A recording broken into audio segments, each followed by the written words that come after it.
Dear Papa Dudut, hindi lahat ng tao ay nabibigyan ng pribilehiyo upang maging madali ang pag-abot ng kanilang mga pangarap sa buhay.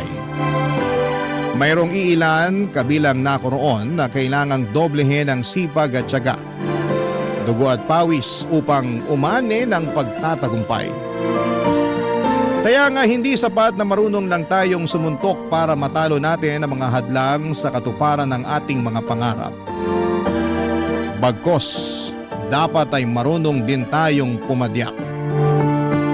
Bago ko po ipagpatuloy ang pagkukwento ay gusto ko munang samantalahin ang pagkakataon na magpasalamat sa programa ninyong Barangay Love Stories. Marami-rami na rin akong napakinggang storya ninyo online na nakaka-inspire. Lalong-lalo na nga kapag ang tema ay tungkol sa pamilya at pangarap. Nakaka-relate ako doon kaya naman nag-decide akong magbahagi na rin ng sarili kong kwento, Papa Dudut. Tawagin niyo na lamang po ako sa pangalang Lawrence. 28 years old at 3 taon nang nagtatrabaho dito sa The Netherlands bilang software engineer. Hindi madali ang pinagdadaanan ko noon bago ako nakatungtong dito. Kaya nga masasabi ko na biggest success and achievement ko talaga ang makapag-ibang bansa at matulungan ng pamilya ko sa Pilipinas. Mahirap lang din kasi kami noong araw. Madalas salat kami sa pagkain kaya naranasan naming magutom. Panganay ako sa 5 magkakapatid at 17 years old pa lamang noon si Nanay Esper nang pinagbuntis niya ako at 18 years old naman siya noong pinanganak ako. Tapos ay naging sunod-sunod ang pagbubuntis at panganganak niya hanggang umabot na kami sa 5. Kaya kahit bata pa ako ay natuto na akong alagaan ng mga kapatid ko at tumayong ama sa kanila, lalo pat walang kakayahan ng aming tatay. Magsisimula ang aking paglalahad noong 18 anyos ako, Papa Dudut. Tubong Antipolo, Rizal ang aming pamilya.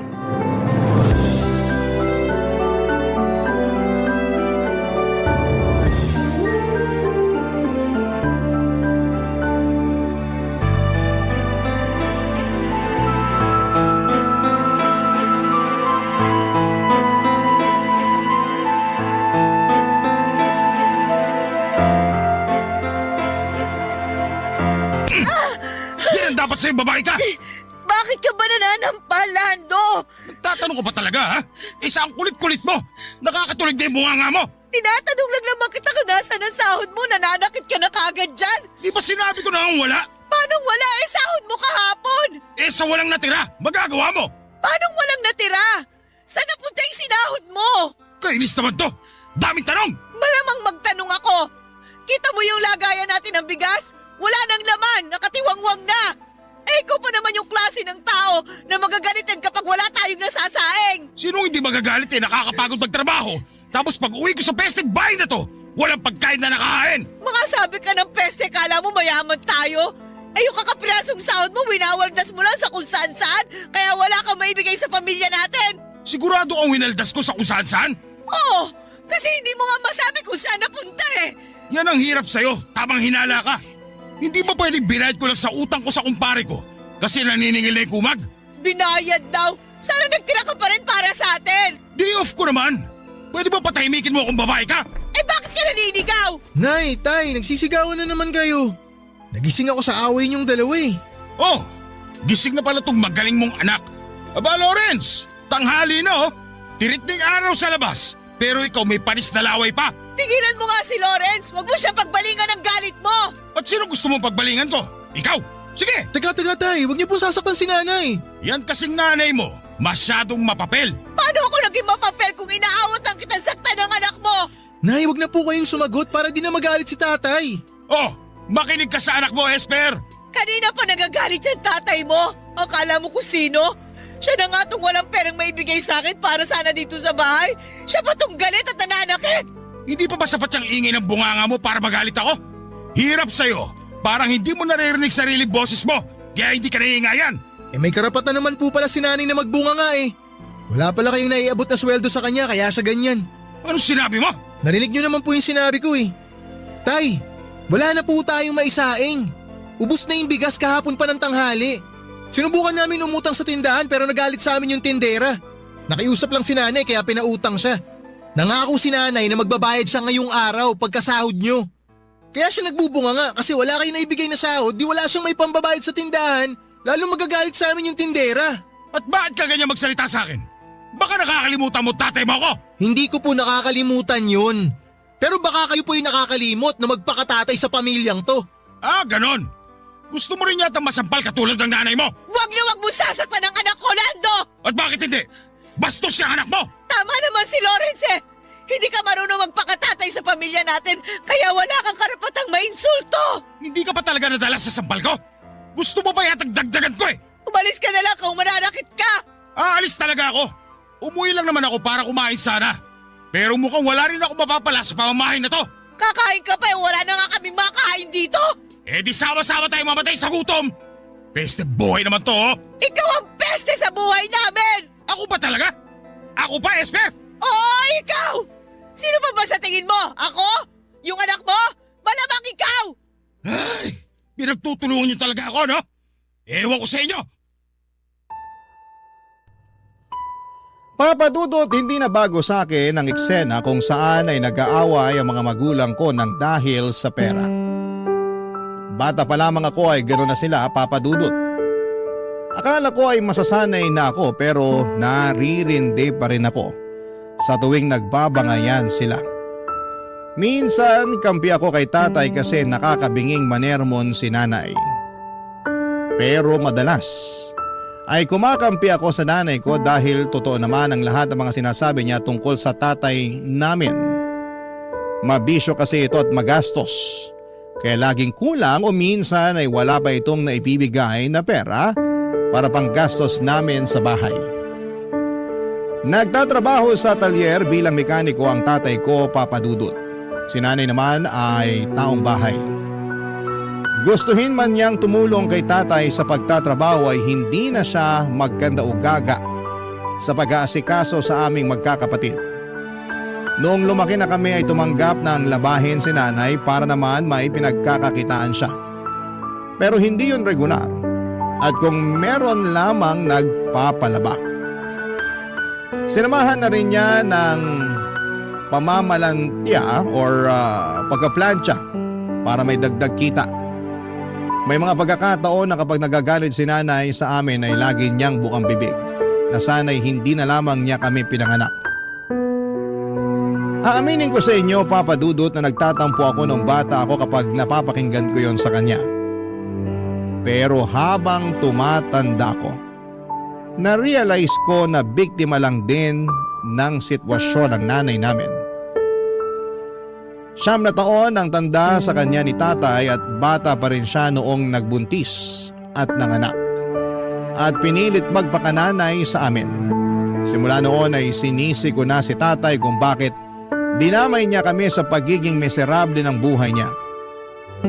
Ayaw kasi ng mga magulang ni nanay at ayaw nila kay tatay dahil wala raw itong direksyon sa buhay at kontento na lamang sa pagiging mekaniko. Habang hindi naman masama yung trabaho niya, iba pa rin kapag may pangarap ka para sa pamilya mo.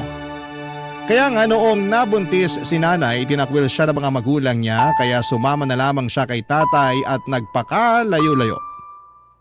Minsan bago ako matulog sa gabi ay hiniling ko na kung pwedeng maulit ang nakaraan. Sana hindi na lang nagkakilala sina nanay at tatay kahit na ibig sabihin noon ay hindi na kami pinanganak. Mahal na mahal ko si nanay dahil kapag hindi naman siya galit sa amin at sa sitwasyon ng buhay namin, ay pinaparamdam naman niya na mahalaga kami sa kanya. Lagi niyang sinasabi sa amin, Papa Dudut, na kami raw ang kayamanan niya sa buhay. Kaya nga masakit sa akin kapag nakikita ko siyang umiiyak. Kahit patagon ang dahil kay tatay, Papa Dudut.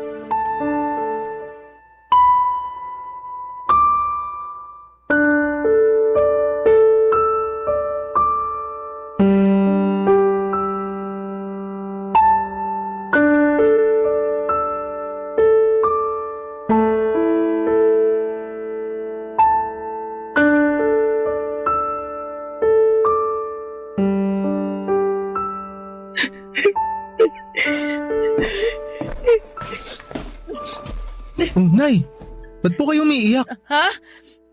Hindi ako umiiyak. Ay, sa akin pa talaga kayo magsisinungaling.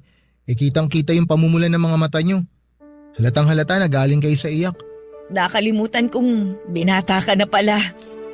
Hindi na kita maloloko katulad nung bata ka pa lang. Kaya nga sabihin niyo na po sa akin yung rason kung bakit kayo umiiyak. Baka sakaling makatulong ako. Yung magaling mo kasing ama. Naalaman ko sa mga tsismosa nating kapitbahay na may nilalanding ibang babae. Bagong tindera daw ng barbecue dun sa tapat na lagi niyang binibilhan. Pumupunta pa raw dun sa talyer para ihatid ng personal sa tatay mo yung binili niyang inihaw. Totoo po ba yan, Nay? Hindi ko alam pero kilala ko yung tatay mo eh. May pagkababaero. Hindi naman to yung unang beses na nakarinig ako ng chismis tungkol sa panlalandi niya ng iba. La, ibig sabihin marami na? Oo anak, Ba't ngayon nyo lang po sinabi sa akin to? bata ka pa nun eh. Maliliit pa rin ang mga kapatid mo. Hindi nyo naman maiintindihan ng sitwasyon. Pero matanda na ako, Nay. Kaya ko na mag-isip ngayon. Hindi po tama yung ginagawa sa inyo ni tatay. Buong akala ko pera lang yung laging pinagtatalunan nyo. May iba pa pala. Paano nyo po pala nalaman yung tungkol sa pambababae niya? Gusto kong protektahan yung pamilya natin. Kala ko kasi kapag naging mapagtiis ako, magbabago yung tatay mo. Pero hindi kasi matagal na siyang pariwara sa buhay eh. Kasalanan ko rin naman. Hindi ako nakinig nun sa mga magulang ko. Mahal ko kasi yung tatay niyo eh. Kaya pinili ko siya kaysa sa sarili kong pamilya. Sorry po, Nay ah. Kasi kailangan nyo pong maranasan yung ganitong sitwasyon. Bakit ka ba nagsosorry? Hindi naman ako nagsisisi kasi nagkaroon ako ng mga anak na katulad ninyo. Lalong-lalo ka na. Mabait ka, masunurin. Tsaka maaasahan ko nang magbantay sa mga kapatid mo. Bukod doon, matalino ka rin. Mana sa'yo yung mga kapatid mo. Kung may pinagsisisihan man ako, yun yung natiis kong makisama dyan sa tatay ninyo. Kahit na wala na siyang ginawa kundi saktan yung loob ko. Namimisikal din po siya. Oo nga. Pati nga kayo dinadamay niya eh. Hindi man lang siya naawa sa inyo. Lalo na sa iyo, anak. Yun nga rin po yung iniisip ko kasi hindi naman ganun yung mga tatay ng mga kaklase ko. Naiinggit tuloy ako sa kanila kasi ang babait ng mga tatay nila. Alam ko naman na walang perpektong tao at walang perpektong pamilya. Pero lahat ng pinagdadaanan nila, nalalagpasan kasi nadadaan nila sa maayos na usapan. Hindi katulad ni tatay. Walang alam kundi magalit at manigaw. Mahilig din siya manisi. Akala mo wala siyang kasalanan sa nangyayaring kamalasan at kahirapan sa buhay natin. Ganun po ba talaga ugali niya? Nung nagkakilala kami ni Lando, pansin ko na medyo mainitin ang ulo niya. Mainipin din siya. Pero akala ko mawawala rin yun at pagbabago siya pagtagal. Kaso parang lumala eh. Ay, pasensya na kayo ng mga kapatid mo, anak ha? Kasi nagkaroon kayo ng tatay na hindi marunong magpakatatay sa pamilya natin. Kung pwede ko lang sana piliin kung sino magiging tatay ninyo. Hindi ko nagugustuhin makisama sa tatay ninyo eh. Maghahanap talaga ako nung responsable, mabait at marunong magdala ng pamilya. Sa tingin ko na hindi naman na po namin kailangan ng bagong tatay. Kasi kontento na kami ng mga kapatid ko sa inyo, Nay. Pero mahirap lang tayo eh. Tsaka wala rin masyadong alam ang nanay ninyo. Lagi nga ako naloloko pag sinusuklian sa palengke kasi madali ako mataranta kapag maraming tao. Nakakahiya. Tumanda na lang akong ganito. Pero para po sa amin, kayo ang pinaka the best na nanay. Di nyo naman po kailangan maging perpekto para matawag na the best eh. Nay, pangako ko po sa inyo mag-aaral po ako ng mabuti. Para pagdating ng panahon magkaroon ako ng magandang trabaho.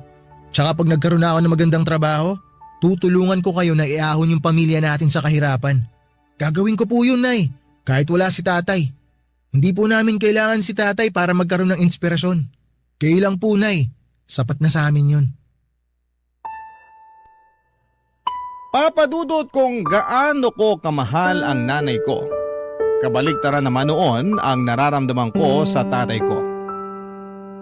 Galit ako sa kanya dahil hindi na nga siya mabuting ehemplo sa aming magkakapatid. Lagi pa niyang sinasaktan si nanay. At mas nadagdagan lang ang galit ko sa kanya nang malaman ko nga ang tungkol sa pambababae niya. Ang kapal ng mukhang humanap ng iba samantalang pamilyadong tao na. Grabe ang inis ko noon sa kanya na para bang gusto ko siyang suntukin sa pagmumukha niya kapag umuwi siya sa bahay. Pero ang totoo ay takot talaga ako sa tatay ko. Kahit na gustong gusto ko siyang sagot-sagutin. Iniiwasan ko dahil ayoko na ulit maulit yung mga pambubugbog niya sa akin na damay pati mga nakababata kong kapatid. Patpatin kasi ako at mahina kumpara sa tatay kong malakas. Wala talaga akong binatbat sa kanya. Sa katunayan, noong huling beses na ginulpi niya ako ay kamuntika na akong maospital. Nasagot ko kasi siya ng pabalang dahil inaaway na naman niya si nanay. Buti na lamang at naawat siya ng nanay ko dahil kung hindi baka tuluyan na akong nabaldado noon, Papa Dudut.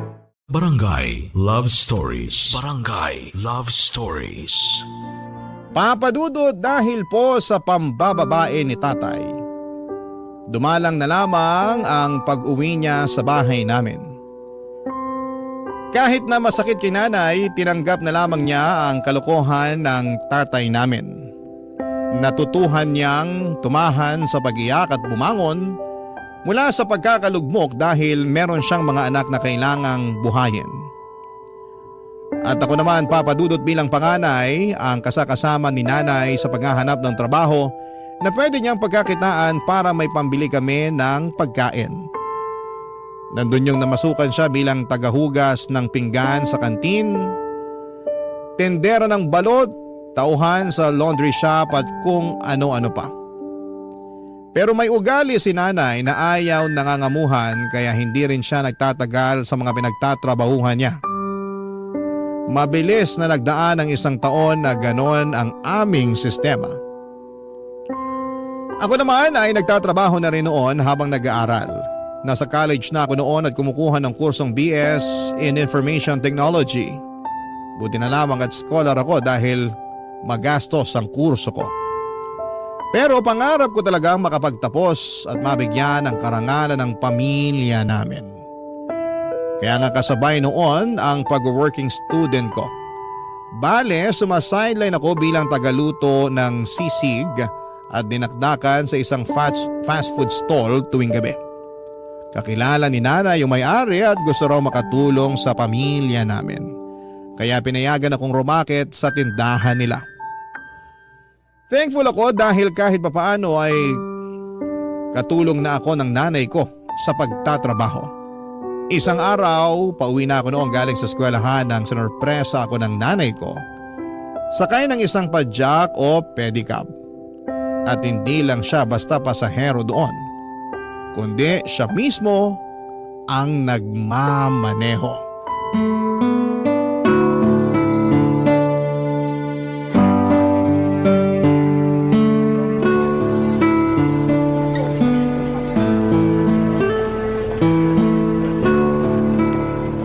Nay, ito na po yung fishball nyo. Salamat, nak. Kain muna tayo. Gutom na ako eh. Sige Nay, kain lang kayo. Astig talaga nitong pedicab.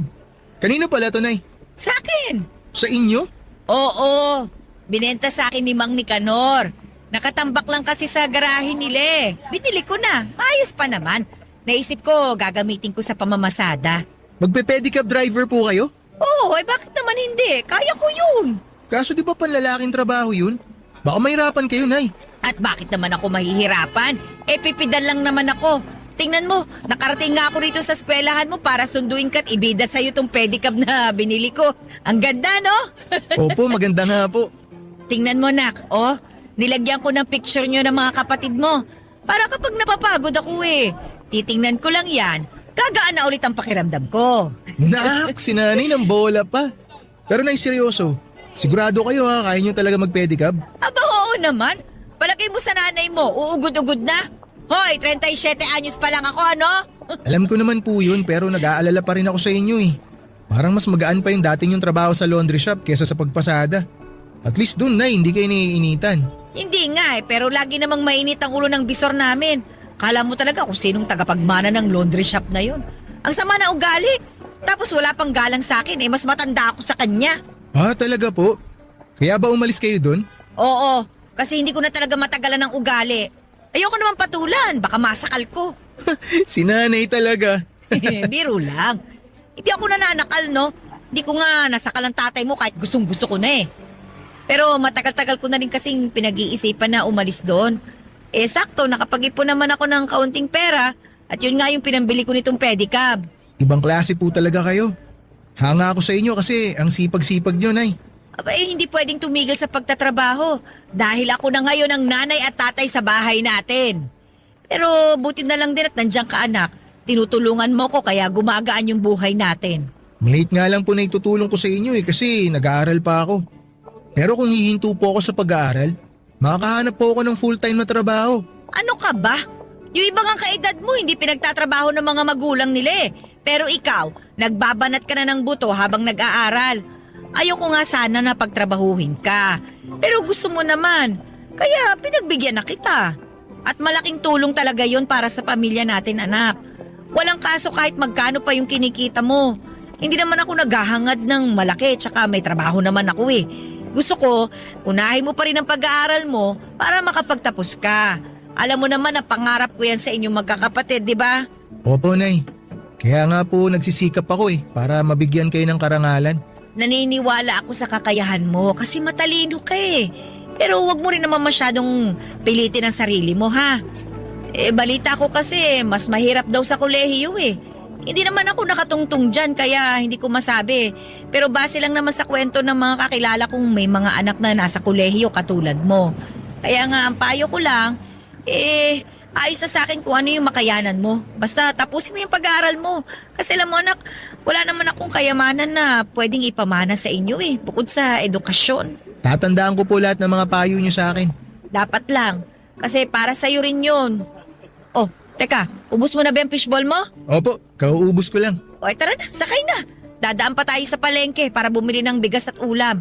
Meron akong kaunting kinita mula sa pamamasada kanina Makakabili tayo ng fried chicken. Sige po. Gusto niyo, Nay? Ako na po magmamaneho? Kayang-kaya ko to. Ako na, kaya ko na ito. Umupo ka na lang dyan at mag-relax ka. Nay, salamat po talaga kasi nandyan kayo para sa aming magkakapatid. Ano ka ba? Hindi naman ako mawawala katulad ng tatay mo.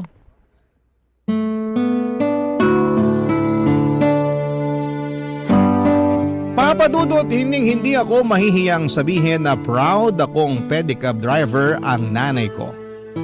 Kasi nakikita kong kaya naman niya kahit na babae siya at masaya siya sa trabahong na pili niyang pasukin. Kahit na mahirap, kahit na nakakapagod.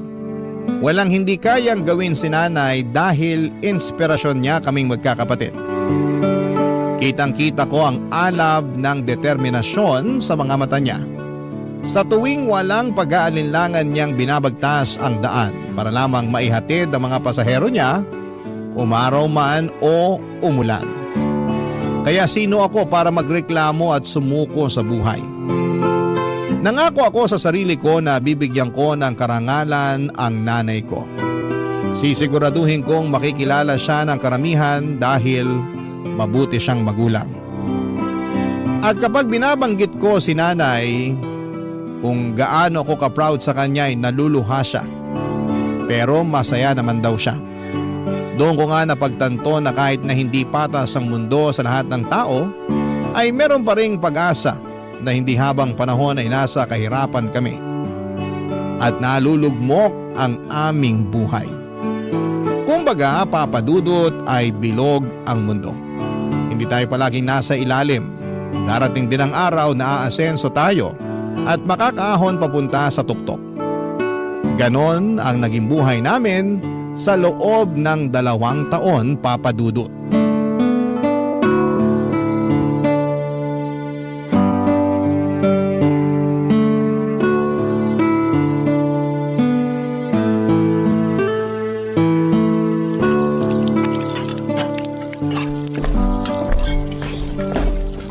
Nay, ako na po maghuhugas ng pinggan. Ako na anak. Galing ka pang trabaho baka mapasma ka. Kayo rin naman, galing pa kayo sa pamamasada. Ano naman? Pa ako naman ang pumipidal, hindi naman itong kamay ko. Si nanay nakuha pa magbiro eh. Ay, totoo naman, di ba? Sige na, matulog ka na doon. May pasok ka pa bukas. Mamaya na po, di pa ako inaantok. Kwentuhan po muna tayo habang binabalatan tong mangga na dala nyo. Pabot po ako ng kutsilyo, Nay. O, ito anak. Salamat po. Ano bang gusto mong pagkwentuhan?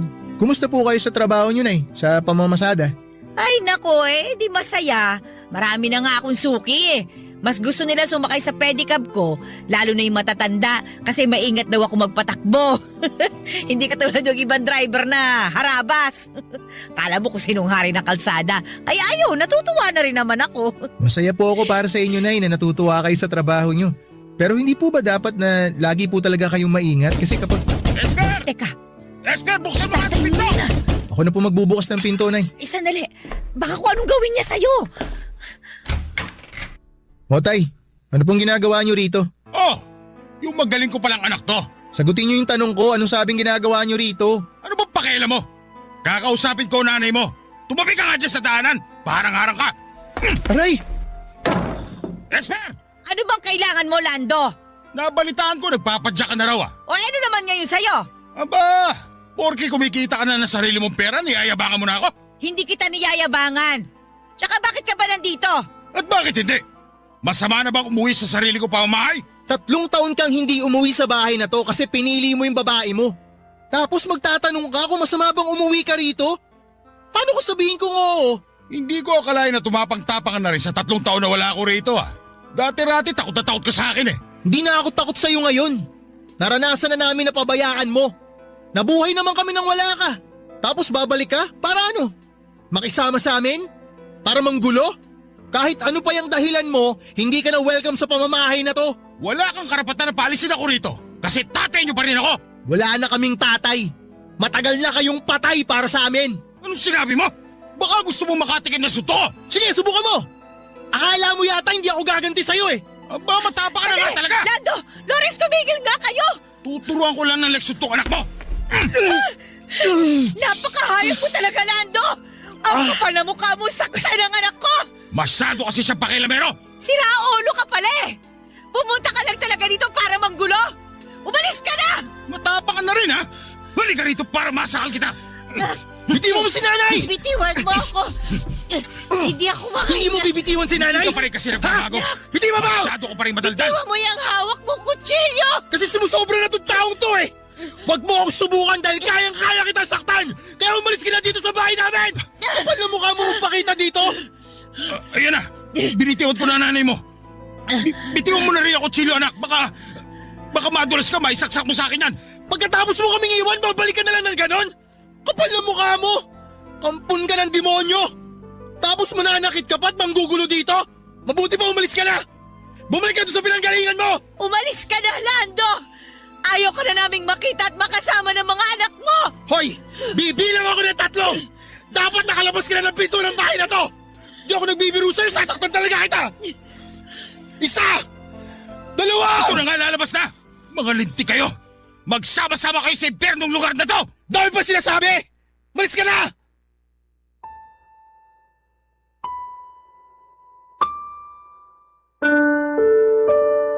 Papadudot wala naman talaga akong planong saktan si tatay. Gusto ko lamang siyang takutin dahil sumusobra na siya. Hindi namin akalain na uuwi siya ng gabing yon at gulat na gulat kami nila nanay na para bang nakakita kami ng bangkay na muling nabuhay. Pero ang mas lalong nagpatindig ng aming mga balahibo ay ang kakapalan ng mukha ng tatay namin na umuwing nakakainom. Wala sa katinuan at manggulo. Simula kasi nang umalis siya sa amin, 3 taon nang nakakalipas ay wala na kaming naging balita pa sa kanya. Kung may naririnig mang kaming sabi-sabi tungkol sa kinakaroonan niya, ay wala na rin kaming masyadong pakialam. Total ay ginusto niyang umalis at iwanan kami kaya dapat ay panindigan niya ang desisyon niyang yon. Kaya nga ng gabing yon matapos kong sumabog sa galit sa tatay ko, ay tuluyan na niyang iniwan ang bahay namin.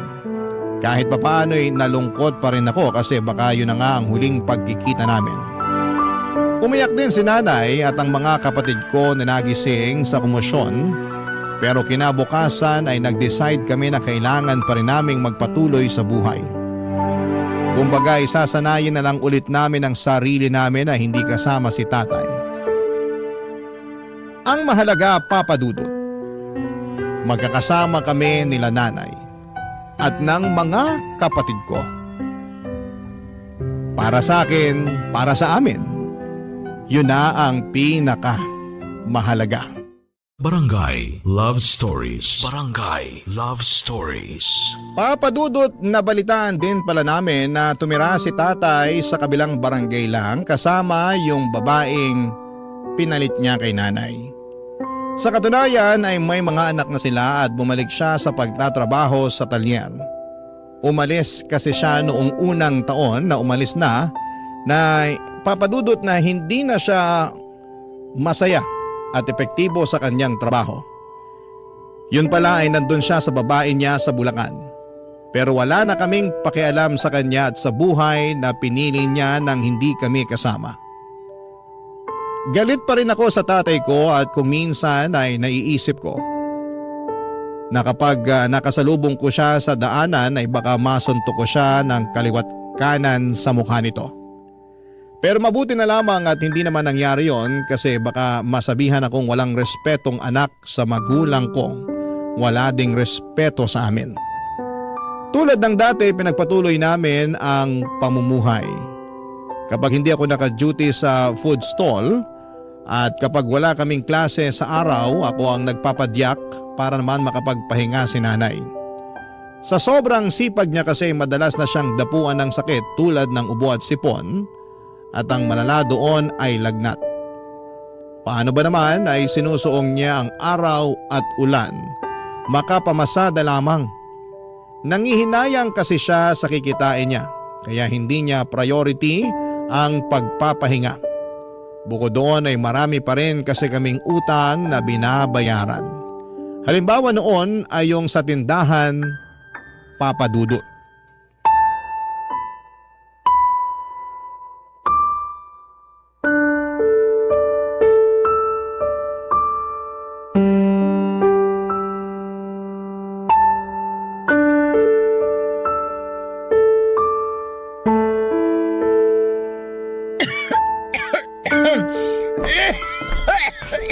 Nay, ito na po yung gamot nyo.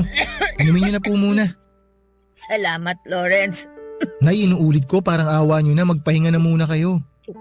Buong araw nang masama yung pakiramdam nyo tapos gusto nyo pa talagang lumabas kanina para mamasada.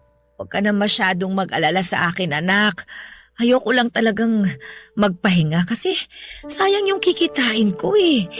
Kung nakapamasada lang sana ako ngayon, may pandagdag tayo sa pambili ng cake ng kapatid mo sa birthday niya sa Martes. Ibang klase talaga kayo, Nay. May sakit na nga po kayo, kami pa rin talaga ang iniisip nyo. Eh, syempre naman. Sino pa bang iisipin ko eh? Kayo yung mga anak ko. Tsaka, nangako ako sa kapatid mo na bibilang ko siya ng cake. Yung may paborito niyang, yung cartoon character ba yun? Ako na pong bahala sa cake ng kapatid ko. Huwag nyo nang isipin yun. Ang tutukan nyo, yung pagpapagaling nyo. Sige anak. Salamat talaga kasi lagi mo kong sinasalo. Sinasalo po saan? Sa mga pagkukulang ko sa pamilya natin. Sa mga panahon na hindi ko kaya kasi nagkakasakit ako.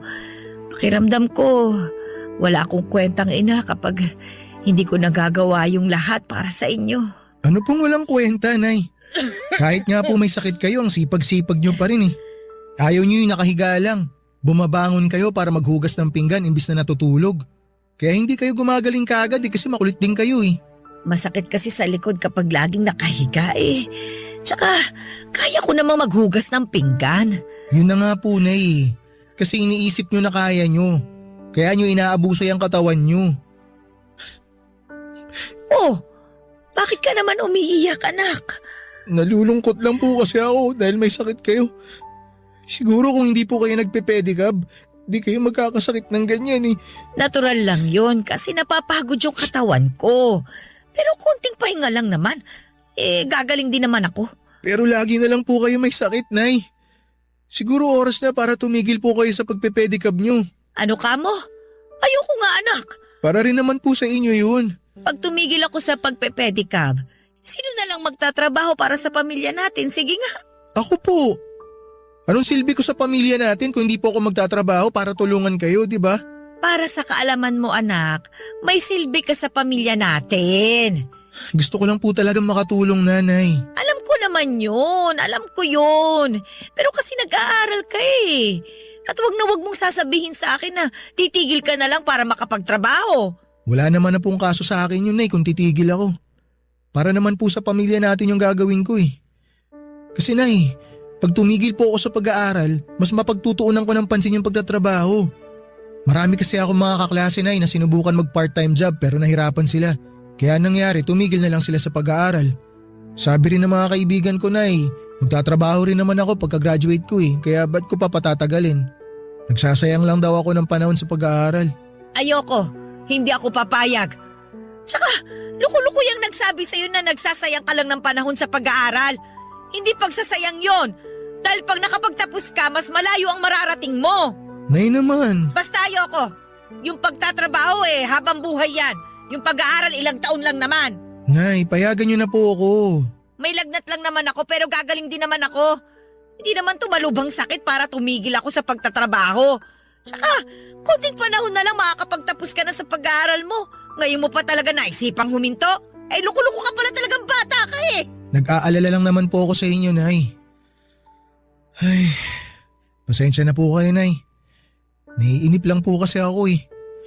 Gusto ko na makatulong sa pamilya natin. Gusto ko na po makatulong sa inyo na mag-provide para hindi naman po kayo nahihirapan na magtrabaho. Naawa na po kasi ako sa inyo eh.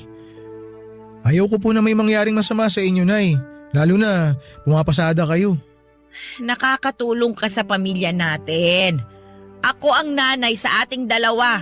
Ako dapat ang magtrabaho ng husto para sa atin. Hindi ikaw, dahil nag-aaral ka pa nga eh. Basta anak, sikapin mo na makapagtapos ka. Ilang taon na lang naman yan. Pasasaan din ba at magbubunga rin yung paghihirap natin kapag nakapagtapos ka na? Sige po, Nay. Pero dapat magpagaling na po kayo ha. Ipangako niyo po sa akin yun. Oo, magpapagaling ako para hindi ka na rin masyado mag-alala dyan. Pangako yan anak. Papadudot nag-usap pa kami ni nanay ng ilang minuto bago siya inantok dahil na rin sa gamot na ininom niya. Nang makatulog na siya ay hinalikan ko ang kanyang noo at umusal ng panalangin sa Diyos na sana'y pagalingin na niya ang nanay ko. Tapos ay saglit kong tinitigan si nanay habang inaalala yung mga pinag-usapan namin. Hindi pa rin siya nagbabago. Kahit na may sakit na siya ay punong-puno pa rin ng pag-asa ang mga mata niya na balang araw ay mapagtatapos niya kaming magkakapatid sa pagpapadyak niya. Kaya nga kahit mahirap, kahit na minsan ay nawawala na ako ng dahilan para tapusin ang pag-aaral ko, ay binabalikan ko lahat ng pinagdaanan namin upang makahanap ng rason kung bakit kailangan kong makapagtapos. Kapag binabalikan ko kung paano kami nagsimula ay nabibigyan ako ng pag-asa upang lalong magsumikap sa aking pag-aaral. Laging sinasabi sa akin ng nanay ko na habang may buhay, may pag-asa. Hindi man yon nakikita ng ating mga mata pero nararamdaman naman yon ng ating puso, lalo na sa tuwing nagdarasal tayo sa Diyos.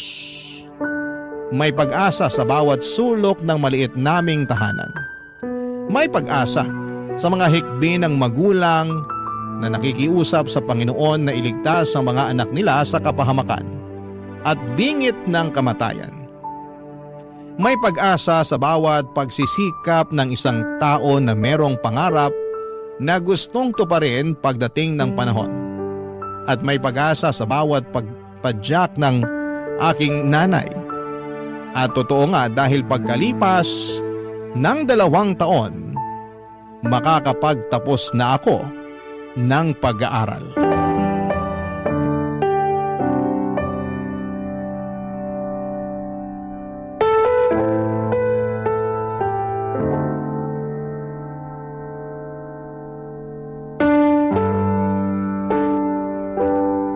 Congratulations, anak! Ay, naku!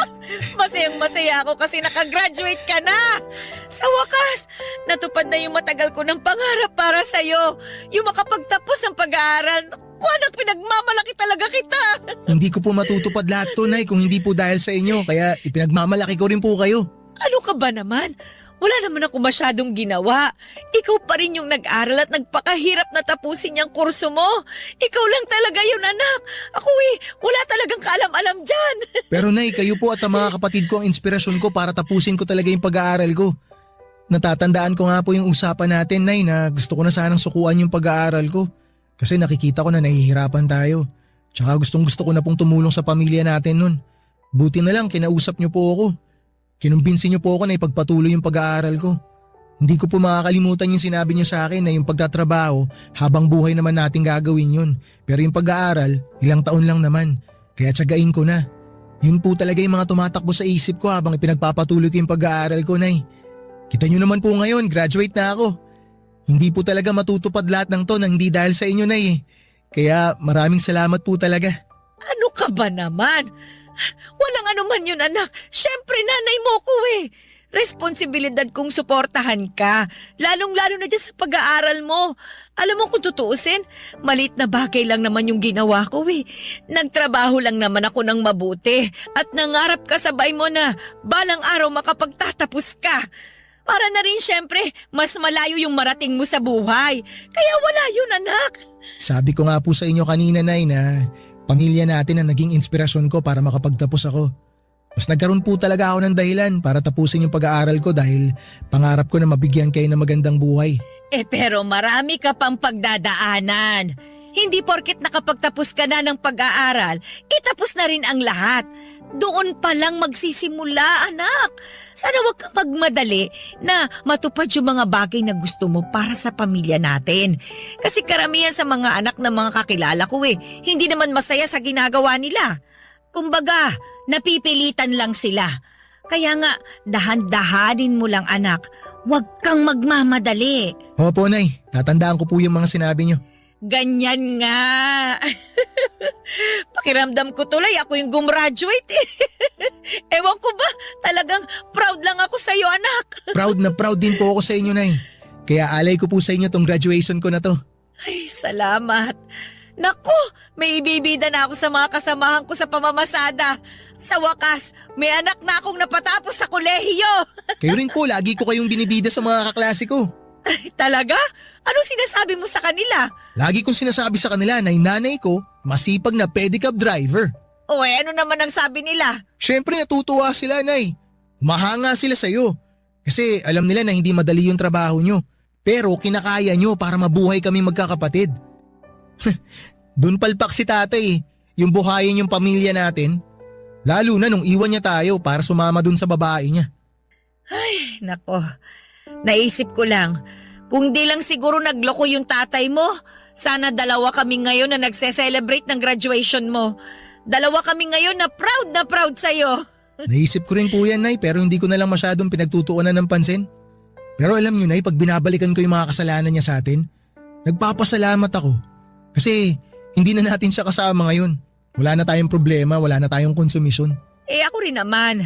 Lalo na tapos na yung mahabang panahon ng pagpapakatanga ko dyan sa tatay mo at pakikisama sa kanya kahit na lagi niya akong pinahahalik sa kamao niya. Ay, tsaka mas mahal ko kayo ng mga kapatid mo at mas mahalaga kayo sa akin kesa sa kanya. Sino ba siya? Ako pa bang magpapakahirap sa kanya? Ako magdudusa? Doon na lang siya sa babae niya. Basta pangako ko po sa inyo, Nay, ito na po ang magiging simula ng pag-asenso natin. Gagawin ko po lahat para maiahon tayo sa hirap. Basta anak, huwag kang magmamadali sa pag-asenso. Kasi hindi naman yan instant na pwede mong makuha agad-agad eh. Lahat ng bagay sa mundo, pinaghihirapan yan at pinagtitiisan. Katulad niyang pag-aaral mo. Aba, ay pinaghirapan mo yan at pinagtiisan. Kaya nagtagumpay ka. Ano, naiintindihan mo ba? Opo, Nay. O, mabuti naman. Ay, Nay, teka. Meron pa pala akong isang sorpresa. Ano ba yan, anak? Ito po, sulat. Sulat? Ay, sige, akin na. Basahin niyo, Nay. Cum laude? Cum laude ka, anak? Naku naman, ang galing-galing talaga ng anak ko. Mana-mana lang po yan, Nay. Nagmana po ako sa inyo eh. Papadudod proud akong nakapagtapos bilang cum laude at inalay ko ang tagumpay ko na yon sa pinakamamahal kong nanay. Ipinangako ko sa kanya ng araw na tinanggap ko ang aking diploma at medalya na yun na ang simula ng pagbabago ng aming buhay. Bagaman hindi pa rin naman naging madali ang pinagdaanan ko sa paghahanap ng trabaho, hindi ako sumuko dahil pinalaki ako ng nanay ko na palaban at hindi nawawala ng pag-asa. Kaya naman hindi nagtagal ay nakapasok naman ako sa isang private company sa Quezon City. Tumagal din ako ng 1 taon doon bago ako nabigyan ng opportunity na makapagtrabaho abroad, bagay na hindi ko na nga pinalagpas pa. Sa kasalukuyan, kahit na malayo ako sa pamilya ko hanggang ngayon ay pinoprotektahan pa rin ako ng mga panalangin ng nanay ko. Pakiramdam ko ay ligtas ako araw-araw, lagi pa rin naman akong tumatawag sa kanila dito sa Pilipinas. Nakapagpundar na kami ng sarili at maayos naming bahay. Nakapagtapos na rin sa pag-aaral ang iba kong mga kapatid. Hindi na nagpapadiyak si nanay dahil meron na siyang pinagkakabalahang food stall. Kung tatanungin ninyo ako kung may balita ako sa tatay namin ay meron kasi nalaman namin na nagkaroon siya ng malubhang sakit sa baga. Tapos walang-wala rin sila ng kinakasama niya. Kaya may nakapagsabi sa akin na lagi raw siyang nakasilip sa dati naming bahay. Naawa naman ako sa sitwasyon niya kaya ako na yung nakipag-communicate sa kanya. Humingi siya ng tawad sa akin noong nagkausap kami sa tawag. Pinatawad ko na rin naman siya kasi ayokong habang buhay magtanim ng galit sa kanya. Nangako rin ako na tutulungan ko siyang magpagamot sa sakit niya. Kaya lang po papadudot nitong nakaraang buwan, noong August 2024 ay tuluyan na rin pong pumanaw ang tatay ko. Hanggang dito na lamang po ang sulat ko, Papa Dudut, at maraming salamat sakaling mapili po ninyong i-air sa programa ninyong Barangay Love Stories. Sana po ay kinapulutan po ito ng aral at inspirasyon ng mga kabarangay natin, and God bless and more power sa Barangay LS 97.1. Ang inyong forever kapuso at kabarangay, Lawrence. Dear Papa Dudut, magandang tanghali po sa inyo, magandang tanghali rin sa lahat ng nakikinig sa inyong programang Barangay Love Stories. And happy Valentine's Day po sa lahat. Ako po si Thaddeus, 25 years old at isang freelance graphic designer. Hindi katulad ng mga normal na binata ay hindi po ako buo. Literal ito dahil pinanganak po akong walang kamay sa kanang bahagi ng aking braso. Hindi ko alam kung ano ang ginawa ng nanay ko kung kaya ako nagkaroon ng depekto, pero pagkalabas ko pa lamang ng mundong ito, unang segundo pa lamang ng buhay ko ay meron na akong kapansanan. Hindi ko alam kung bakit ako yung nabigyan ng ganong klaseng birth defect. Parang napaka-unfair lang kung iisipin. Dahil wala pa naman akong ginagawang mali para mabigyan ng ganong kaagang problema. Hindi pa man ako nakapagsisimula ay may disadvantage na agad ako sa buhay na siyang dinala ko hanggang sa pagtanda ko. Papadudot, 5 kaming magkakapatid at ako ang bunso. Hindi mayaman ang pamilya namin. Tendera ng isda sa palengke ang nanay kong si Selma, samantalang kargador naman ang tatay ko. Kahit ganoon ang buhay namin ay napupunan naman ng mga magulang namin ang mga pangangailangan namin sa pang-araw-araw. Maliban doon ay punong-puno rin kami ng pagmamahal mula sa magulang. Sa kabila ng kapansanan ko ay sinigurado ng mga magulang ko na hindi sila magkukulang sa pagmamahal at pag-aalaga sa akin. Hindi nila pinaramdam na may mali sa katawan ko. Itinuring nila akong normal katulad ng mga kapatid ko. At isa yon sa mga bagay na ipinagpasalamat ko hanggang ngayon, Papa Dudut.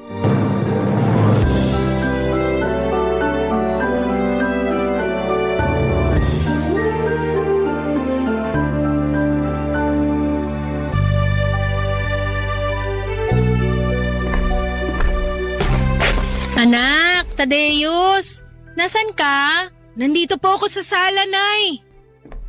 Nag-toothbrush ka na ba? Opo, tapos na po. Kanina pa po. O, kunin mo na tong baon mo para makaalis na kayo. Kanina ka pa hinihintay ng mga kapatid mo sa labas.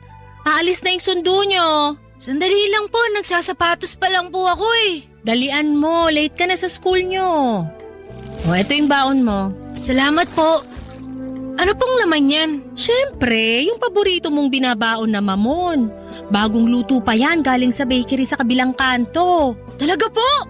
Sarap naman. Oo, dinagdagan ko rin yan ng crinkles tsaka juice. Salamat po, Nay. The best talaga kayo. Walang anuman. Amin na, tulungan na nga kita dyan. Hindi na po, ako na po. Kaya ko po to. Kaya mo ba talagang itali yung sapatos mo? Oo naman po. Akala niyo po ba porkit wala akong isang kamay, hindi na po ako marunong magtaali ng sintas ng sapatos? Hindi naman. Iniisip ko lang kung marunong ka na bang magtali kasi first time mo lang namang gumamit ng sapatos na may sintas eh. Dati kasi yung sapatos na velcro yung binibili namin ng tatay mo para sa'yo. Wag po kayo mag-alala kasi tinuruan na po ko ni tatay kung paano magsintas. Nasa diskarte lang po yan, tingnan nyo. O sige na nga, panood nga kung paano ka magtali ng sintas. Watch and learn, Nay. Una, pagbuhulin mo muna, tapos gamit yung isang paa, apakan mo yung isang sintas para mahigpitan yung pagkakabuhol. Tapos ito po, tingnan nyo, kahit isang kamay lang kaya ko tong gawing bunny ears. Bunny ears? Opo, yun ang sabi ni tatay. Dapat daw po magmukhang tenga ng rabbit tong sintas kapag naitali na ng maayos. Ah, oo nga naman. O yan po, tapos na. Wow, galing naman ng anak ko. Siyempre, madiskarte po ako eh. O yung kabila naman. Sandali lang po, relax. Eto na po, itatali ko na po. Habang tinatali mo yan, matanong kita, kamusta naman sa school nyo? Sa school? Maayos naman po, masaya. Wala ka bang mga kaklase na nangaasar sa'yo dahil sa kamay mo? Wala po. Mababait yung mga classmate ko. Hindi po nila ako binubuli. Mabuti naman kung ganon. Nag-aalala lang kasi ko sa'yo kasi baka hindi namin alam binubuli ka na pala sa eskwelahan nyo. Marami po akong kaibigan sa school, Nay. Kapag may nang bully sa akin, ipaglalaban nila ako. Tsaka lagi naman po kaming sinasabihan ng teacher namin na hindi maganda ang mangbully ng classmate. Oo, hindi talaga maganda yung bagay na yun. Kaya ikaw, wag mo ring gagawin yon. Oo naman po. Hindi naman po ako bully eh. Ayan po, tapos na. Ready na ako. O halika na, naghihintay na yung tricycle na maghahatid sa inyo. Nga pala, Nay, card day po namin bukas. Sabi ni Ma'am, kailangan niya raw po mag-attend para sa PTA meeting. Sige, anong oras ba? Hindi ko pa po alam eh. Itatanong ko po muna kay Ma'am. O sige, ako na lang makikipag-meeting para sa'yo tapos yung tatay mo naman ang pupunta sa kapatid mo. Sige po, alis na po ako, Nay. Teka, nasan yung kiss ko? Ay, oo nga po pala. Ikaw ha, bata-bata mo pa nagiging makakalimutin ka na. Hindi naman po, nagmamadali lang. Ito po yung kiss ko. Bye-bye, Nay! Bye-bye, mag-ingat kayo. Pagkatapos ng klase, uwi agad ha. Sabay ka na lang sa mga kapatid mo sa pag-uwi. Baka hindi kayo masundo ng tatay mo ngayon. Sige po! Ubusin mo yung baon mo, ha? Opo, Nay! Love you! I love you po!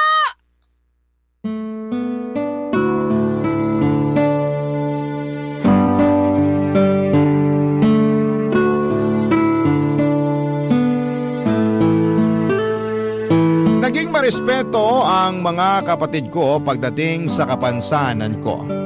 Kahit na nag-aaway kami ay hindi nila ginagamit ang kawalan ko ng kamay para insultuhin ako.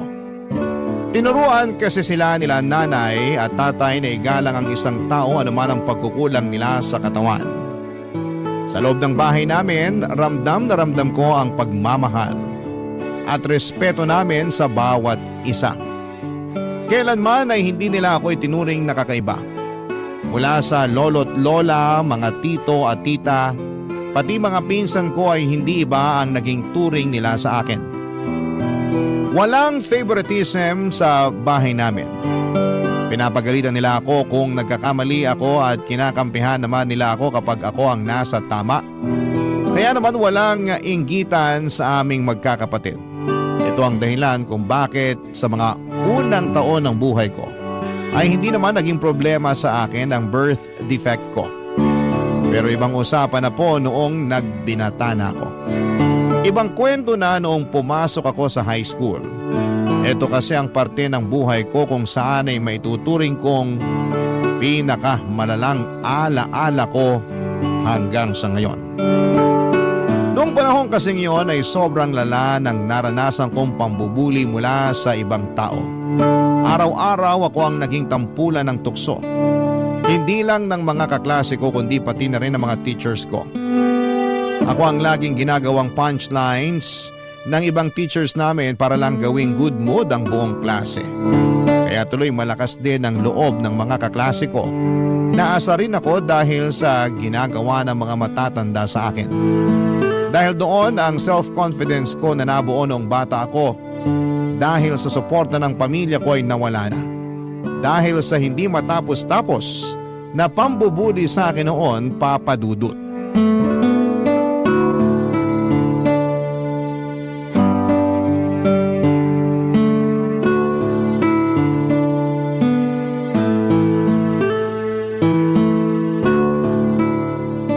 Nay, hindi nyo na po kailangan maghanda ng baon ko. Sa labas na lang po ako bibili ng pagkain. Hindi. Magbaon ka para makatipid tayo. Dami ko na pong bitbit eh. Hindi ko na po kayang hawakan yan. Nung bata ka, gustong-gusto mong pinaghahanda kita ng baon mo. Ngayon ayaw mo na? Nay, hindi na po kasi ako bata. Para sa akin, bata ka pa rin. Kahit 30 ka na o 50, bunso pa rin ang tingin ko sa'yo. Hindi na magbabago yon. Ay, sige na nga po. Hintayin ko na yung baon ko. Nangungonsensya kayo eh. Tumala ba? Opo. Mabilis lang to. Tsaka mamaya pa naman yung klase mo, di ba? Ba't ka ba nagmamadali? May dadaanan pa po kasi ako. Bibili ako ng bond paper para sa research namin. Ah, ganun ba? Nay, nakita niyo po ba yung hoodie ko? Anong hoodie ba? Yung puti? Ang dami mo kasing hoodie eh. Yung dilaw po na may black na lining. Nasa sofa yata. Bakit ka mag-hoodie? Ang init-init kaya. Yun po uso ngayon eh. Kayong mga kabataan talaga kung ano-ano ang sinusuot. Tirik na tirik ang araw pero naka-hoodie. Mas lalo ka lang aasim niyan kasi pagpapawisan ka. Hayaan nyo na po. Sayang naman yung mga hoodie ko kung hindi ko gagamitin. Kung bakit kasi ang hilig mo sa hoodie. Mas maganda yung ipakita mo yung mukha mo. Sayang lang ang itsura mo kapag lagi kang nakatalukbong. Mas confident po kasi ako pag nakasuot ako ng hoodie. Bakit naman? Para pwede ko pong itago yung mukha ko kapag pinagtitinginan ako ng mga tao. Isa pa kapag naka-hoodie ako, madali lang itago tong kapansanan ko. Anak, hindi mo dapat ikahiya yung kapansanan mo kasi hindi mo naman kasalanan na naging ganyan ka eh. Binigay yan sa'yo ng Diyos kasi alam niyang kaya mong dalhin kung ano man ang meron ka. Wala nga siyang binigay na kamay sa akin eh. Ikaw talaga. Kaya naman pala ang hilig-hilig mong mamili ng hoodie. Sa loob ng 1 linggo, ilang hoodie ang nasusuot mo? Para po iba kada araw yung suot ko. Kaya palang dami kong labahin eh. Hayaan nyo na po, simula ngayon ako na po maglalaban ng mga damit ko. Wag na, trabaho ko yan bilang nanay. Tsaka exercise ko na yung paglalaba. Tingnan mo, ang laki na ng muscles ko oh. Pasensya na po kayo, Nay, kung puro malalaki po yung mga damit ko. Wala yun. Hindi naman sa pinagbabawalan kitang mag-hoodie. Isuot mo kung ano mang damit ang gusto mong isuot. Pero ang akin lang naman, Hindi mo kailangang magtago sa likod ng mga damit mo. Ang gwapo mong bata! Huwag mong hayaang hilahin ka pababa ng kapansanan mo. Ang hirap lang po kasing makipagsabayan sa mga taong kompleto yung parte ng katawan nila eh. Minsan, hindi ko talaga maiwasang makaramdam ng insecurity. Nahihinggit kasi ako sa kanila. Mayroon silang 2 kamay samantalang ako pinagkaitan ng isa. Kahit naman iisa lang kamay mo, nagagawa mo pa rin naman kung ano yung mga nagagawa ng normal na tao eh. Wala ka namang pinagkaiba sa kanila. Mas marunong ka nga sa iba eh. Tama naman po kayo, Nay, pero syempre, hindi pa rin maiwasan ng iba na hanapin kung ano yung wala sa akin. Nakakapagod na rin mag-explain sa mga tao kung bakit wala akong kamay. Kung pwede lang sanang i-record na lang yung kwento ko para kapag may nagtanong, isisend ko na lang sa kanila yung explanation. Mausisa lang talaga ang mga tao, nak. Wala namang masama kung magtanong sila eh. Ang mahalaga, magalang sila sa pagtatanong. Yung iba po, oo, pero karamihan medyo masakit sila magsalita. Sila yung mga taong dapat mong iwasan. Mas maganda na yung lumayo ka sa mga taong walang matinong bunganga para iwas gulo na rin. Yun na nga po yung ginagawa ko eh, kaya ako naka-hoodie. Iniiwasan ko na lang lahat para maging tahimik ang buhay ko. Ay, sige na, kunin mo na tong baon mo. Yung hoodie mo nandun sa sala, sa may sofa. Salamat po. Mauna na ako, Nay. Sige, mag-ingat ka. Uwi agad pagkatapos ng klase ha? Huwag nang maglakwatsa. Opo. Madali lang para sa ibang tao na sabihin or sabihan ako na huwag na lang pansinin ang mga taong ginagawa kong katatawanan.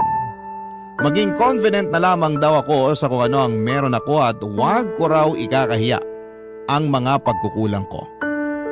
Pero hindi kasi nila nararanasan ang mga bagay na pinagdadaanan ko sa araw-araw.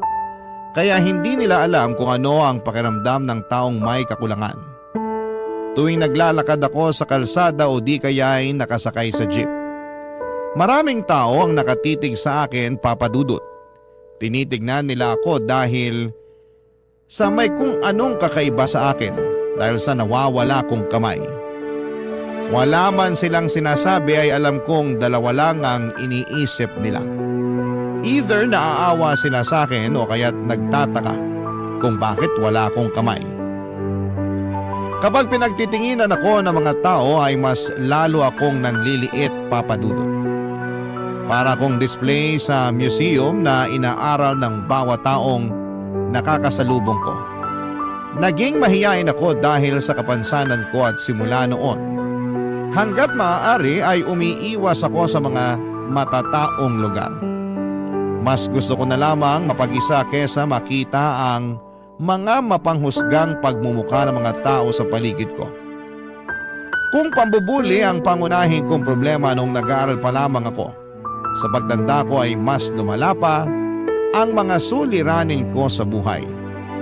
Nahirapan akong maghanap ng pag-ibig dahil alam kong hindi ako perpekto.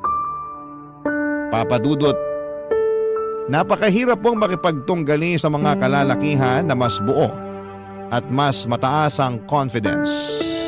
Kaya naman di na ako umasa noon na may babae pang magkakagusto sa akin ng mga panahong yon, Papa Dudut.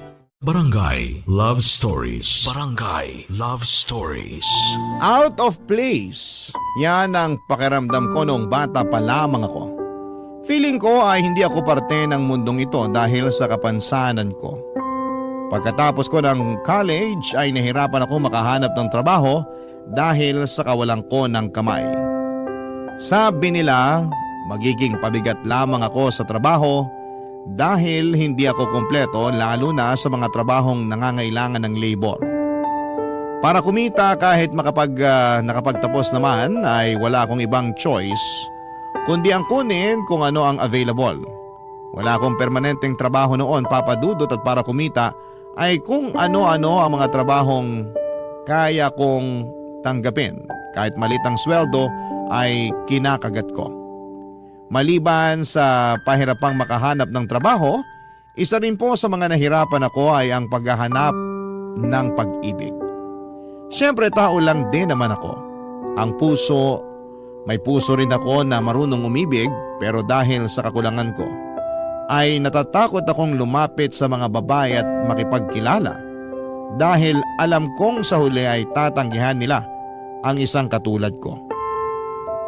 May mga kababaihan din naman akong natitipuhan noon pero hanggang sa malayong tingin na lamang ako dahil nahiya ako makipagkaibigan sa kanila. Pero may isang babae ako noong sobrang nagustuhan na lakas loob kong niligawan, Papa Dudut. Sa kasamaang palad ay nireject niya ako. Masakit ma-reject. Pero ang mas masakit pa dito ay noong sinampal niya. Sinampal niya ako ng katotohanan. Na wala na raw babaeng magkakagusto sa akin dahil kulang-kulang daw ako. Wala daw bababa sa level ko. Lalo na kung wala naman daw akong ibang may offer sa kanila. Ang mga salitang yon ay parang kutsilyong umukit sa aking kaisipan. Kaya naman simula noon ay hindi ko na sinubukang manligaw pa, Papa Dudut.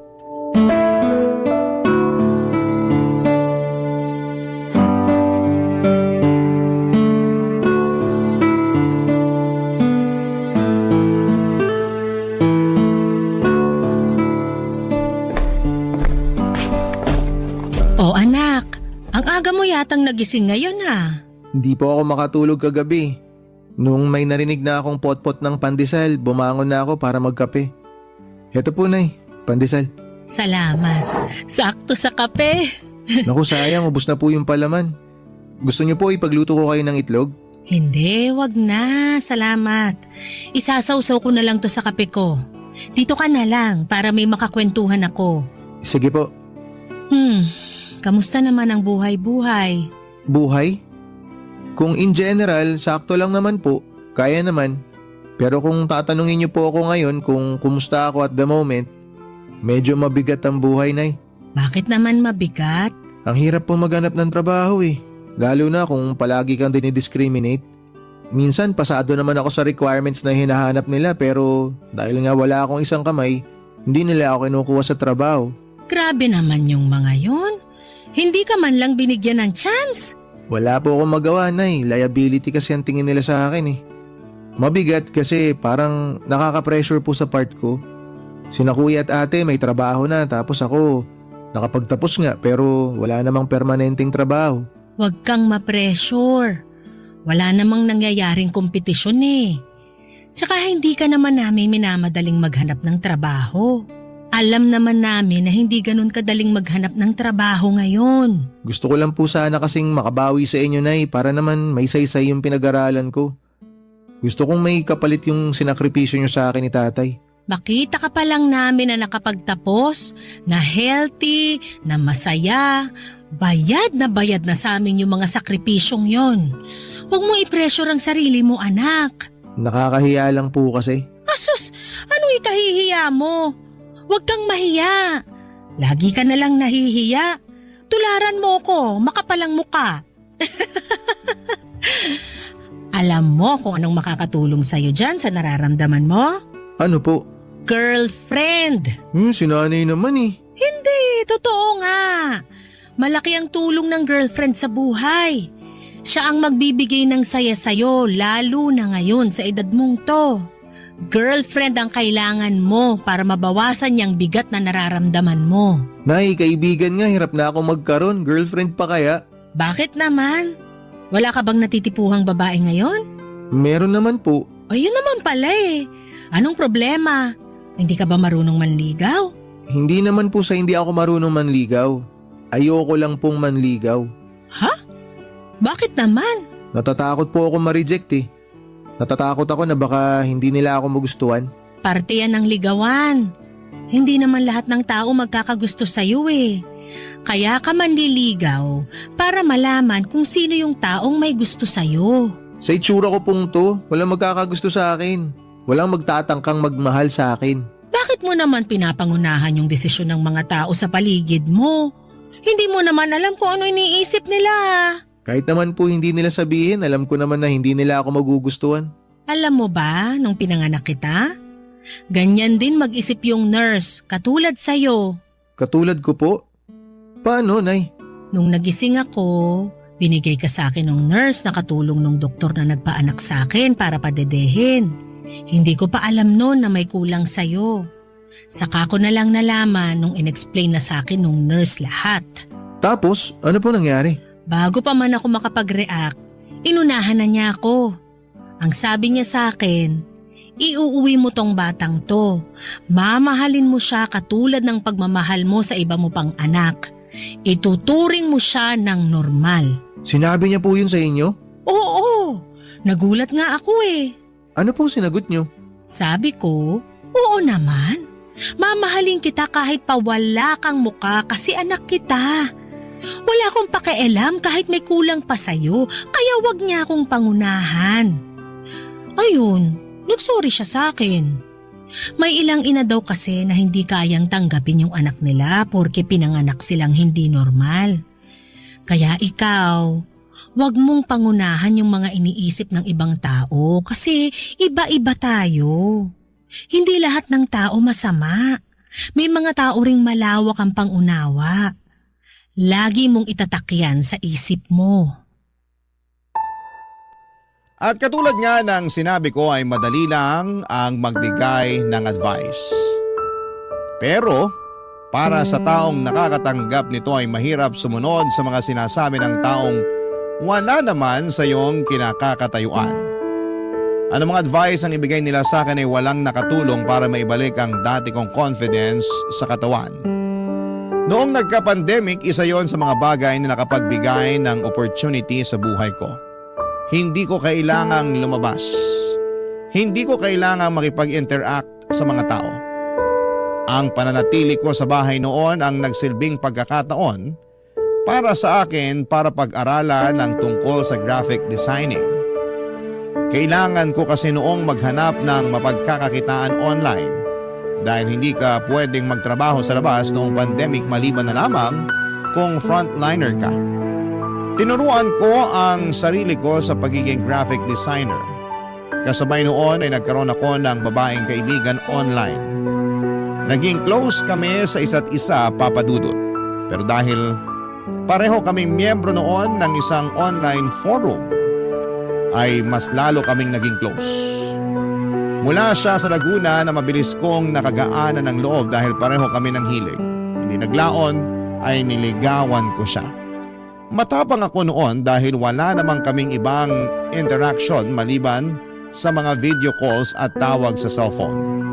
Naging kami ng ilang buwan at nagpatuloy ito hanggang sa natapos ang lockdown. Pagkatapos ng pandemic, nag-decide kaming magkita.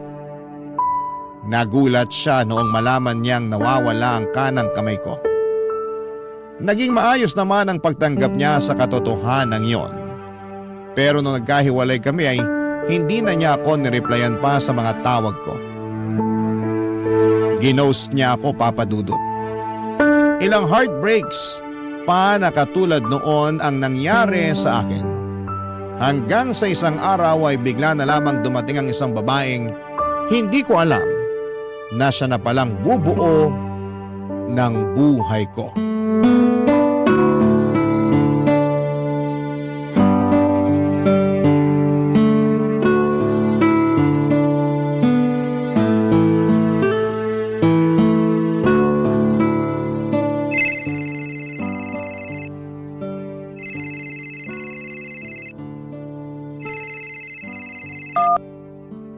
Hello?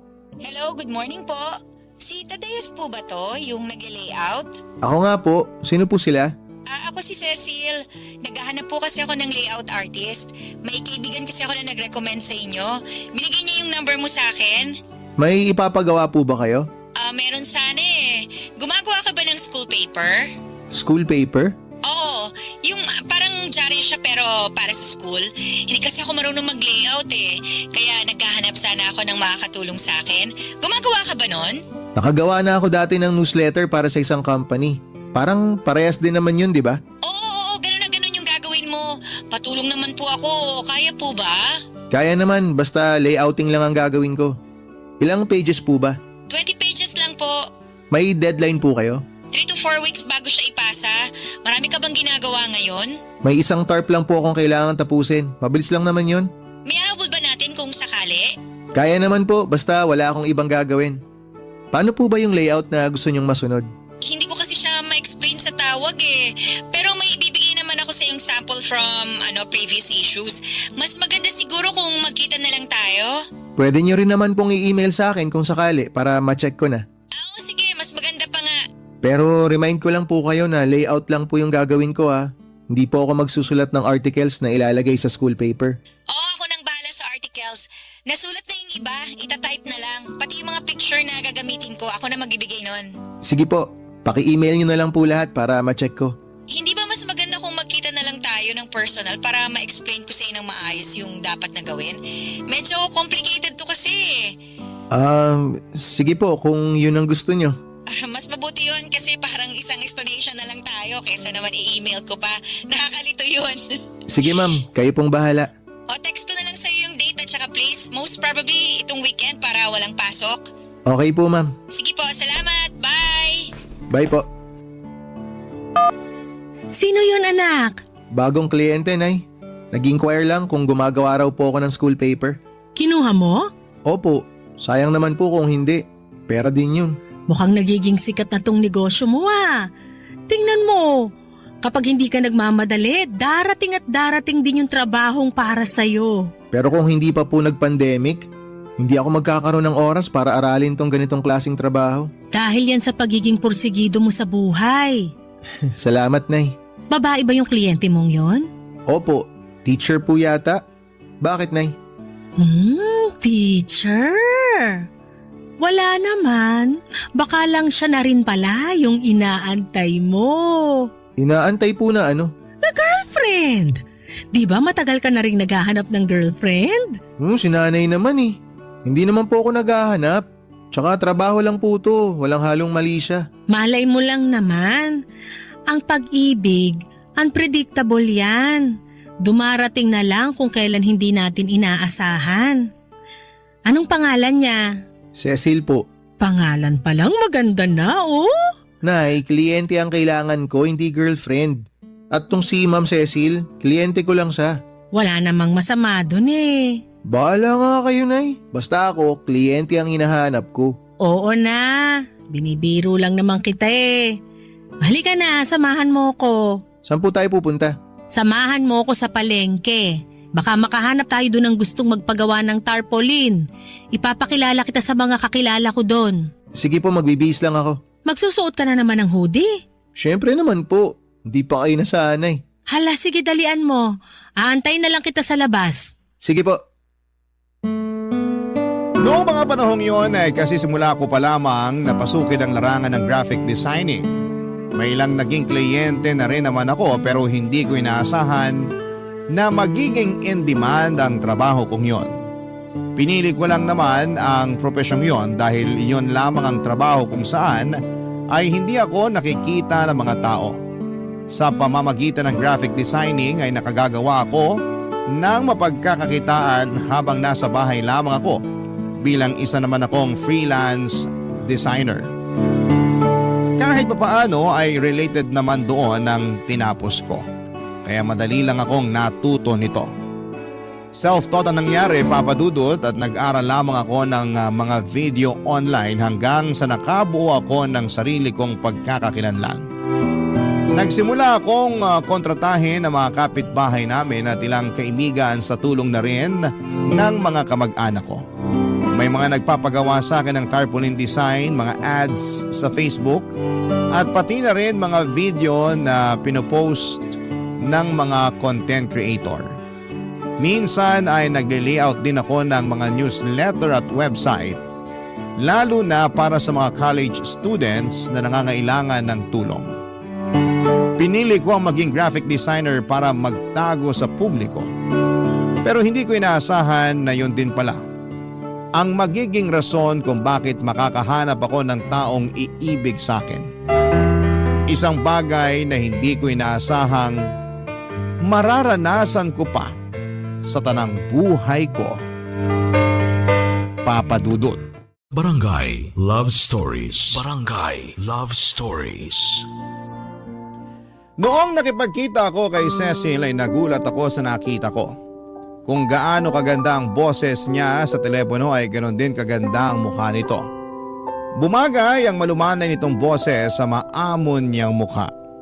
Nakabihis ito ng uniforme ng mga teacher at marami siyang dalang file cases na puno ng mga papel. Nung araw na yon ay napakarami namin na pag-usapan tungkol sa vision na gusto niyang gawin para sa school paper na ipapagawa niya sa akin. Ilalaban daw kasi nila ito sa isang school press conference. Kaya malaking pressure ito para sa kanya. Dahil karaniwang nananalo ang school nila sa mga ganong klase ng competition.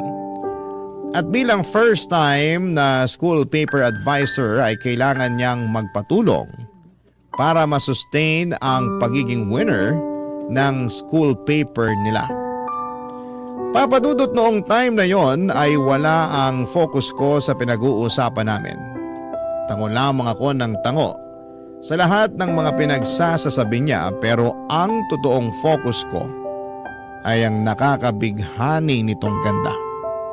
Para siyang manika at ang mga mata niya ay nakaka-hypnotize.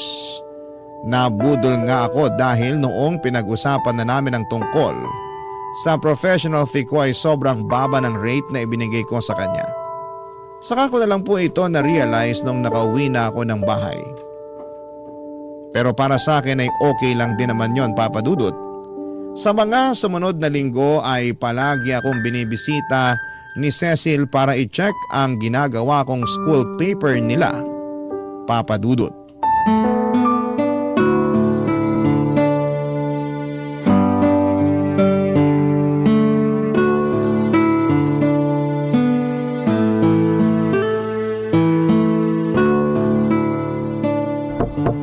Anak? Anak, nandyan ka ba? Nay, bakit po? Natutulog ka ba? Anong ginagawa mo? Nagtatrabaho po ako ngayon. Bakit po? Sakto, may bisita ka. Si Ma'am Cecil. Titingnan daw niya yung pinagawa niyang school paper. Sandali lang po. Lalabas na ako. Nasa sala siya, pinapasok ko na. Hindi mo naman sinabi, ang ganda pala nung Ma'am Cecil na yun. Oh, Nay, magsisimula na naman kayo. Sinabi ko lang naman na maganda siya eh. Hala, sige na, puntahan mo na siya ron. Okay po. Hello po, ma'am. Hello, good morning. Masyado ba akong maaga? Hindi ba kita naabala? Hindi naman po. Actually, tinatrabaho ko na yung school paper nyo nung dumating kayo. Eto, nagdala ko ng merienda. Naku, nag-abala pa po kayo. Salamat po. Lagay ko lang po ito dito sa lamesa. Maupo muna kayo, ma'am. Salamat. I-check ko lang sana yung progress ng school paper. Nagtatanong na kasi ng update yung principal namin eh. Heto po, setup ko lang sandali. Pwede niyo pong i-check ngayon, ma'am. Tapos na po ako sa mga balita. Doon na ako sa editorial page. Ang bilis mo naman palang magtrabaho. Nakalimang page ka na kagad. Magdamag ko po yung ginawa. Tsaka yung iba, kinopy-paste ko lang since soft copy naman yung ibang articles nyo. Kaso ma'am, may mga bakante pang page kasi kulang pa po yung mga article. Oo nga, hindi pa tapos yung iba eh. May bagong event pa kasi sa school na gagawin next week. Gagawan pa lang yun ng balita tapos gusto ng principal namin na isama yun sa front page. So babaguhin po ulit natin yung laman ng front page? Oo sana. Wala tayong magagawa eh, utos ng principal. Okay lang po yun, walang problema. Parte po talaga ng trabaho yan, yung maraming adjustments. Kaya nga ako nagpunta rito para mabantayan tong ginagawa mo. Para kung may ipapabago pa, masabi ko kagad. Okay lang ba yon? Okay lang po ma'am. Mas maganda nga po yun para hindi na ako text ng text sa inyo kapag meron akong gustong i-clarify. Sige, wala rin naman akong ginagawa sa bahay eh. Kaya naisip ko na pumunta na lang dito baka sakaling may itulong ako. Kompleto naman na po to, di ba ma'am? Oo, final na yan. Wala nang papalitan dyan. Ma'am, kayo po ba nagsulat ng mga to? Yung iba ako, yung ilan naman dyan, mga estudyante ang gumawa. Pinroofread ko na lang. Ang gaganda po ng gawa nyo. Ay, talaga ba? First time ko lang magsulat ng mga ganyan eh. Bagong teacher lang po ba kayo? Oo, kakapasa ko lang last year tapos this school year lang ako nakapagsimula na magtrabaho. Tapos, inatang na agad sa inyo tong ganitong trabaho? Oo nga eh, medyo matanda na rin kasi yung school paper advisor na pinalitan ko. Malapit na siya mag-retire kaya nag-request siya na ipasa na sa mas bata yung trabaho niya. Ako yung pinakabatang teacher sa amin, kaya sa akin napunta to. Pero wala pa po talaga kayong experience sa paggawa ng ganito, ma'am? Wala pa. Although nung nag-aaral pa ako, part na rin naman ako ng school press kaya may konting alam na ako kahit papano. Binasa ko nga po yung sinulat nyo. Magaganda po. Talaga? Wala yung halong bola ha? Naku ma'am, seryoso po, walang halong bola yun. Isa yun sa dahilan kung bakit medyo natatagalan ako sa pagtatype kasi binabasa ko yung mga sinusulat nyo. Malaman po tsaka halatang galing sa puso. Lalo na yung tungkol sa kawalan ng suporta sa mga teacher. Ang dami nyo pong punto na naibigay dun. Based din kasi sa experience kaya madali lang isulat. Teacher din kasi dati yung mama ko kaya alam na alam ko na kung anong buhay ng mga teacher dito sa Pinas. Bakit po pagtuturo ang kinuha nyo kung alam nyo naman po pala na mahirap magturo dito sa atin? Yun din kasi yung passion ko Umaasa na lang ako na sa mga susunod na taon may magbabago na rin. Sa bagay, mukhang priority na rin naman nila ngayon ng mga teacher Sana nga totohanin nila yung mga pangako nila, hindi puro salita lang. Ikaw naman, matagal ka na bang graphic designer? Baguhan lang din po ako. Nagsimula ako nung pandemic. Talaga? Opo, hirap po maghanap ng trabaho kaya naisip ko pong kumuha ng mga racket patungkol sa layouting. Nagsimula po ako online hanggang sa nagtuloy-tuloy na.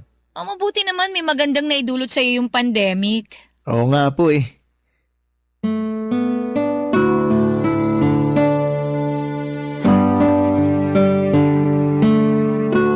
Papadudot habang papalapit ang laban nila Cecil ay halos araw-araw na akong pinupuntahan noon ni Cecil sa bahay para i-check ang progress ng school paper nila. Maya't maya rin kasi ang pagkakaroon nito ng pagbabago at pagdaragdag ng mga additional articles. Kaya palagi rin ako nag-a-adjust sa mga request nito. Papadudod sa mga araw na yon ay hindi ko inaasahan na magiging close kami ni Ma'am Cecil.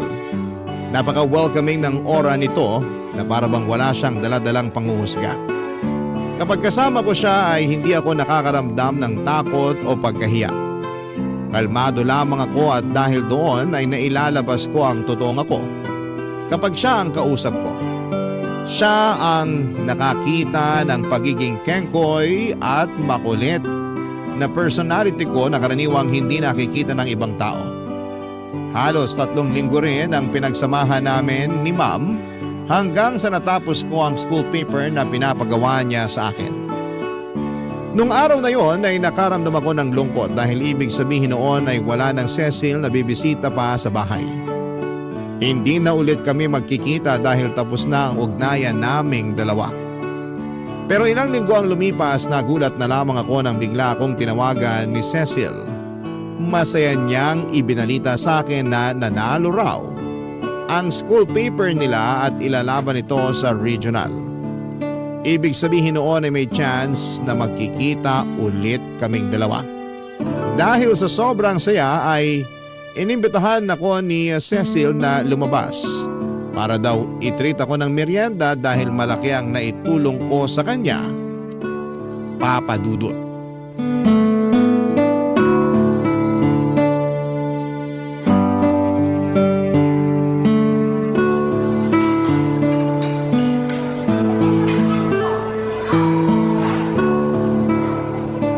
Salamat po pala ma'am sa pag-imbita nyo sa akin dito.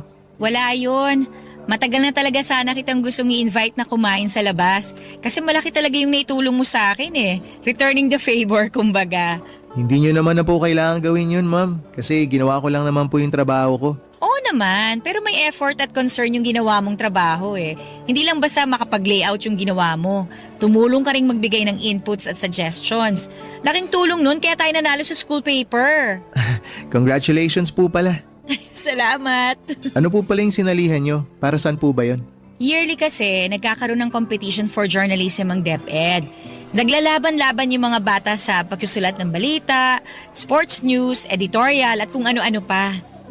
Naalala ko nga may ganyan din sa amin noon. Sumali ka rin ba nung bata ka? Hindi po. Hindi naman po ako matalino para sa mga ganyang bagay. Pero hindi pa yun ang end ng competition kasi may next level pa. After ng division, meron pang regional competition. Talaga po? May regional pa? Oo. Ang mangyayari niyan, magtatapat-tapat lahat ng nanalo sa isang region. Kung sinong mananalo, yun ang ilalaban nila para naman sa nationals. Ganun pala yun. Kaya mag-ready ka kasi panigurado maraming adjustments ulit ang gagawin sa school paper natin. Basta PM nyo lang po ako. Anytime naman ma'am, available ako. Matagal pa naman yun kaya may time ka pang kumuha ng ibang clients mo. Pati kayo makakapagpahinga na rin siguro sa wakas. Oo, sana. Kaso may bago na namang ipapagawa sa akin. Alam mo naman kapag teacher, hindi naubusan ng trabaho. Akala ko naman makakapagpahinga na kayo ma'am. Sanay na ako. Ito yung pinasok kong profesyon kaya ganitong buhay na rin ang inaasahan ko. Sanayan lang po talaga no? Totoo. Ay, may tanong pala ako sa'yo. Ano po yun? Huwag ka sana ma-offend ha. Noon ko pa kasi napansin. Naiya lang ako magtanong pero ano nangyari dyan sa isang kamay mo? Ito po ba? Ipinanganak na po akong ganito. Birth defect. Pagkasilang ko po, wala na talaga akong kamay. Ganun ba? Ang hirap siguro niya nung bata ka pa, no? Hindi naman po naging mahirap ma'am. Ang maganda po dito, ganito na po ako nung isinilang kaya naging parte na rin siya ng paglaki ko, tong kapansanan ko. Hindi na po ako nahirapan mag-adjust kasi nung bata ako, natutunan ko naman po agad kung paano gumalaw ng isa lang po ang kamay. Kung sa bagay, tama ka naman. Pero ang naging mahirap po para sa akin noon, nung na-realize ko na iba po pala ako kumpara sa mga normal na tao. Dito po kasi sa Pilipinas, kapag kakaiba ka, katawa-tawa ka eh. Nabully ka ba noon? Sobra po. Araw-araw. Kapag meron silang pagkakataon, lagi akong iniinsulto. Lagi nila akong pinagtatawanan. Grabe. Pero wala na po sa akin yun, ma'am. Napatawad ko na rin naman sila. Mga bata pa kasi kami noon kaya di pa marunong mag-isip ng matino. Ngayon ba, wala na bang nambubuli sa'yo? Wala na pong makakabuli sa akin kasi hindi na po ako masyado nagpapakita sa tao eh. Hindi ka naman mabubuli kung hindi ka magpapabuli kaya ang ginawa ko, nagtago na lang po ako. Nakakalungkot naman. Dapat hindi ka magtago. Dapat nga maging proud ka. Kasi sa kabila ng lahat, napakatalentado mong tao.